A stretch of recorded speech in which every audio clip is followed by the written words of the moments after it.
श्री शिवाय नमस्तुभ्याम, हर हर महादेव, जय महाकाल। कैसे हैं आप सभी लोग। देखिए आज का जो ये वीडियो है ना, आज सभी लोगों के लिए बहुत ही ज्यादा खास और विशेष होने वाला है। आप सभी को पता है कि कल है शनिवार का दिन और इस बार का जो शनिवार है ना, उस दिन बन रहा है धनिष्ठा नक्षत्र, जो कि बहुत ही बड़ा महासंयोग बनाता है। आपको सिर्फ पीपल के पेड़ को छू करके 3 बार अपनी मनोकामना कह देनी है। आपकी जो भी मनोकामना होगी ना, वो पूरी जरूर होगी। पूज्य गुरुजी की कथा से सुनकर के और समझ करके पूरे उपाय को बड़े ही विस्तार से बताऊंगा, परंतु उससे पहले आप सबसे एक छोटी सी प्रार्थना कि जो लोग पहली बार आए हैं चैनल को सब्सक्राइब जरूर कीजिएगा और वीडियो को लाइक करके देवादिदेव महादेव जी का कोई सा भी प्यारा नाम कमेंट बॉक्स में लिखना मत भूलिएगा। अगर आपकी कोई मनोकामना पूरी नहीं हो रही है, भाग्य साथ नहीं दे रहा, दुर्भाग्य पीछा नहीं छोड़ रहा, घर में धन नहीं आ रहा है, शत्रु आपको परेशान कर रहे हैं, आपके कार्यों में बाधा डालते हैं ना, तो एक छोटा सा उपाय आपकी पूरे जीवन का कल्याण कर देगा।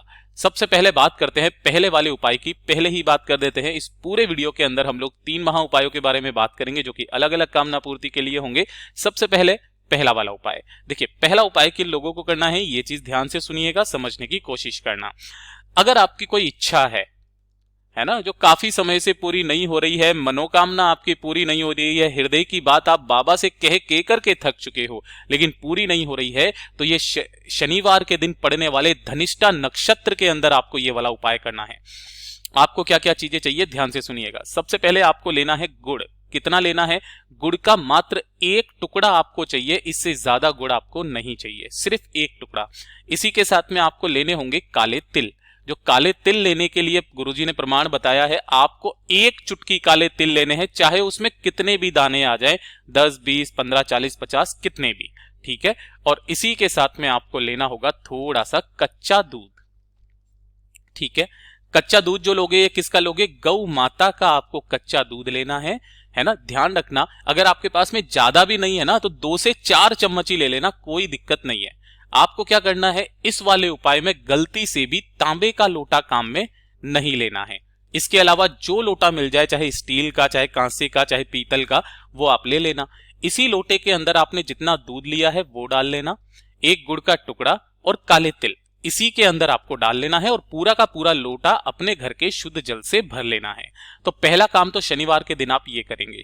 दूसरा क्या करना है, आपको एक आटे का दीपक तैयार करना है। अब दीपक आप चाहे कैसा भी बना सकते हो, चित्र में जैसा दिख रहा है वैसा आप बना लेना। मात्र 1 दीपक आपको बनाना है। इस दीपक के अंदर जो बत्ती लगाओगे वो लगाओगे गोल बाती। यहां लिख भी देता हूं, इसके अंदर आपको गोल बाती लगा देनी है और इसके अंदर आपको भर देना है गौ माता का घी, ठीक है। ये इस तरीके से आपको तैयार कर लेना है। अब शनिवार के दिन सुबह के समय आपको क्या करना है, सुबह जाओ तो सुबह ठीक, वरना प्रदोष काल से पहले आपको ये उपाय करना है, ठीक है ना।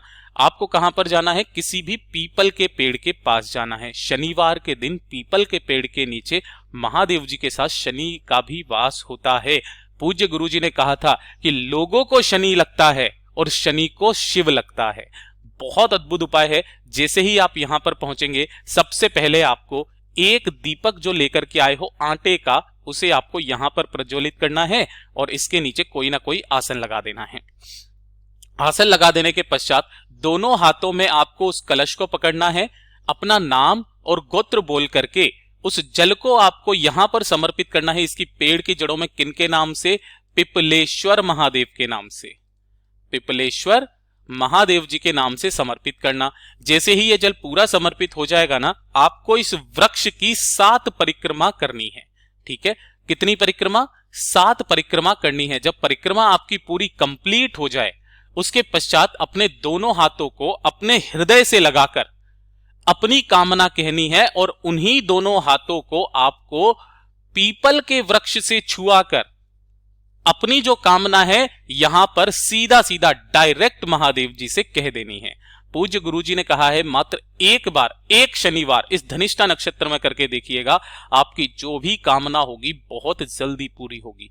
पूज्य गुरुजी का बहुत ही अद्भुत और अचूक उपाय है, जरूर कीजिएगा। अब बात कर लेते हैं दूसरे वाले उपाय की। देखिए, कल है शनिवार और परसों पड़ रही है रविवार की अमावस्या, जो कि देव पितृ अमावस्या है, आपके पितरों को समर्पित होती है। और इस अमावस्या के दिन करने वाला एक बहुत ही अचूक सा उपाय है, जो भी आपको कर लेना है। देखिए, अगर आपकी किस्मत आपका साथ नहीं दे रही है ना, दुर्भाग्य आपका पीछा नहीं छोड़ रहा है, बहुत बुरा वक्त चल रहा है, जिसमें भी पैसा लगा रहे हो पैसा गंवा ही रहे हो, कमा नहीं रहे हो, है ना।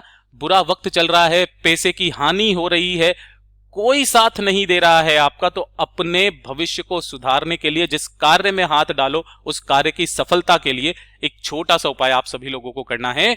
इस अमावस्या के दिन आपको जाना है पीपल के पेड़ के पास। अब ध्यान से सुनिएगा, क्योंकि रविवार के दिन पड़ रही है और रविवार के दिन पीपल के पेड़ के नीचे नहीं जाया जाता है। तो पूज्य गुरुजी ने साफ साफ कहा था कि पीपल के पेड़ के नीचे कभी खाली हाथ मत जाना।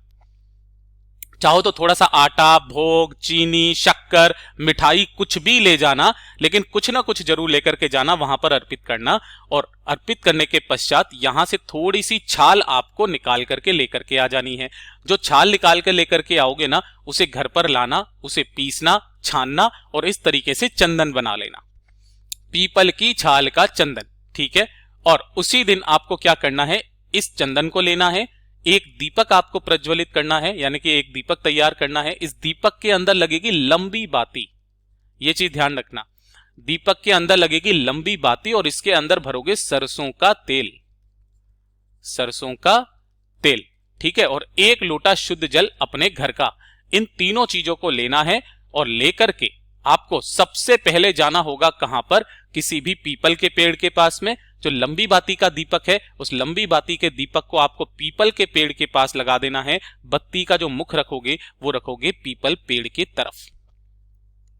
गुरुदेव ने कहा अगर शनि महाराज जी के कारण कभी कोई बड़ा भारी रोग हो गया है, दिन उल्टे चल रहे हैं, है ना, अच्छे काम करते करते बुरा हो जाता है, सफलता नहीं मिल रही है, समस्या पे समस्या आती चली जा रही है, कुछ अच्छा नहीं हो रहा है, तो पीपल के पेड़ के नीचे शनिवार के दिन सरसों के तेल का लंबी बत्ती का दीपक जलाना स्टार्ट कीजिए। और दुर्भाग्य पीछा नहीं छोड़ रहा है तो पीपल के पेड़ की छाल का चंदन ले जा करके भगवान शिव का अभिषेक कीजिए, इस शिवलिंग का अभिषेक कीजिए। अभिषेक करने के पश्चात अपना नाम और गोत्र बोल करके थोड़ा सा पीपल का जो चंदन आपने यहां पर लगाया है इसे निकाल करके एक कटोरी में आपको ले लेना है और 1 लोटा शुद्ध जल उत्तर दिशा की तरफ, नॉर्थ डायरेक्शन की तरफ मुंह करके समर्पित कर देना है।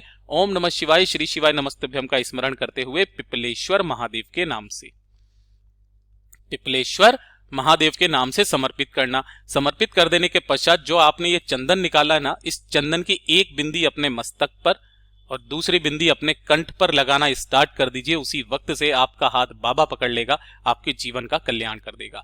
जिस कार्य में आप हाथ डालोगे सफलता मिलेगी और शनि के कारण अगर कोई बड़ा भारी रोग हो गया है वो भी खत्म हो जाएंगे। पूज्य गुरु जी का बहुत ही अद्भुत और अचूक उपाय है, जरूर कीजिएगा। अब बात कर लेते हैं तीसरे वाले उपाय की। ये जो तीसरा वाला उपाय है, देखिए अगर आपको शत्रु बहुत ज्यादा परेशान करते हैं, आपके कार्यों में बाधा डालते हैं, कोई ना कोई कार्य, जैसे कि आप किसी जगह काम करते हो वहां पर भी कोई ना कोई आपके कार्यों में बाधा डालते हैं, रोड़ा अटकाते हैं, तो उनका प्रभाव शून्य करने के लिए, साथ ही साथ अगर शनि की ढैया चल रही है तो पूज्य गुरुजी ने वही बात बोली थी कि लोगों को शनि लगता है और शनि को शिव लगता है ना, और शिव का और शनि का जो शक्ति होती है ना, उसी का ये वाला उपाय बताया है। तो शनि की ढैया है या शनि की 7.5 लगी हुई है, शत्रु परेशान कर रहे हैं, कार्यों में बाधा डाल रहे हैं, तो सारे आपके जीवन के जितने संकट होंगे ना वो खत्म हो जाएंगे। आपको क्या करना है, इस तरीके से एक कटोरी लेनी है और इस कटोरी के अंदर आपको भरना होगा सरसों का तेल, है ना। कितना सरसों का तेल भरना है ये भी चीज ध्यान दीजिएगा। जो आप सरसों का तेल भरोगे, इतना तेल भरोगे कि जो भी आपके घर में रुद्राक्ष है, चाहे 4 मुखी, 3 मुखी, 2 मुखी, 6 मुखी, 5 मुखी, 1 मुखी, उस रुद्राक्ष को आपको इस कटोरी के अंदर डालना है और ये रुद्राक्ष पूरा का पूरा डूब जाना चाहिए सरसों के तेल में। इतना आपको तेल ले लेना है, चाहो तो आप छोटी कटोरी ले लीजिए, ठीक है ना। और इस रुद्राक्ष और सरसों के तेल को लेकर के आपके आसपास जहां कहीं पर भी शनि महाराज जी का मंदिर है ना, वहां पर आप पहुंच जाइए। किस समय पर जाओगे, शाम के समय पर जाना, और शाम के समय पर जाकर के यहां पर शनि महाराज जी के ऊपर आपको वो एक रुद्राक्ष उसमें से निकाल लेना और निकाल करके पूरा का पूरा तेल शनि महाराज जी के ऊपर समर्पित कर देना, अपना नाम, गोत्र और कामना कहने के पश्चात, ठीक है। जब आप ये वाला उपाय कर लेंगे उसके पश्चात यहां बैठ करके एक बार हनुमान चालीसा का पाठ और एक बार शनि चालीसा का पाठ जरूर करके आना। हनुमान चालीसा का पाठ करने का इतना बड़ा क्रम बताया कि जब रावण का पुत्र मेघनाद पैदा होने वाला था, तब उसने सारे ग्रहों की स्थिति ऐसी कर दी थी कि वो हमेशा अमर रहे, उसे कोई भी ना हरा पाए। लेकिन एंड टाइम पर शनि महाराज जी ने अपनी दिशा बदल दी। दिशा बदल लेने के पश्चात रावण को गुस्सा जब आया तो उन्होंने इन्हें बंदी बना लिया था। तो जब रावण ने लंका में हनुमान जी ने जब लंका में आग लगाई थी, तब उन्होंने शनि महाराज जी को उनकी कैद से मुक्त करवाया था। और तभी से ये प्रमाण है कि जो भी हनुमान की भक्ति करेगा, हनुमान जी की भक्ति करेगा, उसे कभी भी शनि परेशान नहीं करेगा, है ना। बस इतना सा करना है। शनिवार के दिन सरसों का तेल रुद्राक्ष में भीगा हुआ आपको डाल देना है। उस रुद्राक्ष को घर पर ला करके धो करके अपने मंदिर में रख देना, और उसी पल से आपका शनि का जो भी दोष है वो खत्म होने लगेगा। जिस कामना से आप इस काम को करेंगे पूरी जरूर होगी। पूज्य गुरु जी के सभी उपाय बहुत ही ज्यादा खास और विशेष से जरूर कीजिएगा। वीडियो अगर पसंद आए तो लाइक जरूर करना, साथ ही साथ चैनल को सब्सक्राइब जरूर कीजिएगा। मैं आपसे मिलता हूं अगले वीडियो में, तब तक के लिए ओम नमः शिवाय, जय महाकाल।